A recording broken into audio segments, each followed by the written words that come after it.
Le sondage mené auprès d'environ 30 000 personnes montre comment les pays ont été différemment touchés par la pandémie, 6 mois après sa confirmation le 11 mars. L'impact financier est au premier plan des préoccupations, les mesures de confinement ayant nui énormément aux économies du monde entier. Les pays les plus pauvres et les jeunes disent être confrontés à de grandes difficultés. Selon le sondage, 69% des personnes interrogées dans les pays pauvres ont affirmé avoir subi une baisse de leurs revenus, contre 45% dans les pays riches. Les résultats diffèrent également en fonction de la race et du sexe, les femmes étant plus mal loties que les hommes, et les Noirs déclarant des niveaux d'infection par Covid-19 plus élevés que les Blancs aux États-Unis. Au total, plus de 27 000 personnes ont été interrogées sur la Covid-19 et sur l'impact qu'il a eu sur leur vie. Notre sondage montre que le contraire est vrai. Dans la plupart des pays, les résultats montrent que les personnes les plus défavorisées ont été les plus touchées. La pandémie a eu un impact plus grave sur les populations des pays les plus pauvres et a exacerbé les inégalités existantes, selon le sondage. Il existe un gigantesque fossé entre les pays de l'Organisation de coopération et de développement économique, OCDE, et les pays non membres. L'OCDE est un groupe de 37 pays qui compte parmi les économies les plus prospères du monde. Le sondage montre que 69% des personnes vivant dans des pays non membres de l'OCDE ont vu leurs revenus diminuer en raison de la pandémie, contre 45% des personnes vivant dans les pays de l'OCDE. Dans l'ensemble, l'étude a révélé que les habitants d'Amérique latine, d'Asie et d'Afrique étaient plus susceptibles de dire que le virus avait eu un impact considérable sur eux que ceux vivant en Europe et en Amérique du Nord.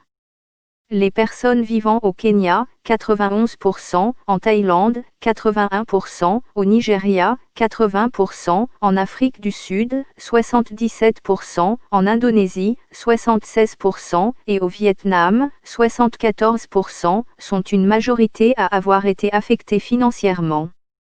Les personnes à faible revenu dans ces pays étaient les plus susceptibles de dire qu'elles avaient maintenant encore moins d'argent.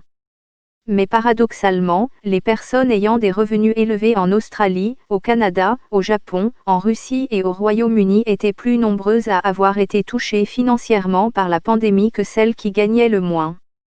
La pandémie a créé un fossé entre jeunes et personnes âgées, selon le sondage.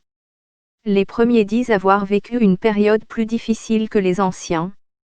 Cela pourrait s'expliquer par le fait qu'il y a eu moins d'opportunités de travailler, de se socialiser et de poursuivre sa formation pendant la pandémie.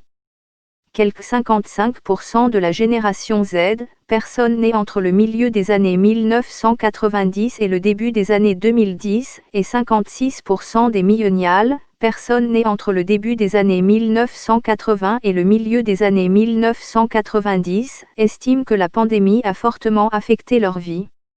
En revanche, seuls 49% des membres de la génération 10, personnes nées entre 1965 et 1980, et 39% des baby-boomers, personnes nées entre 1946 et 1964, ont affirmé ressentir la même chose. Les sondés appartenant à la génération Z ont subi le pire choc financier, 63% d'entre eux déclarant avoir constaté une modification à la baisse de leurs revenus. A l'inverse, seuls 42% des baby-boomers ont répondu que leurs revenus avaient été affectés. Les personnes âgées sont également plus nombreux à avoir échappé à un préjudice physique ou financier. Quelque 56% des baby-boomers et des personnes âgées ont dit n'avoir subi aucune conséquence physique ou financière, contre 39% en moyenne dans le monde.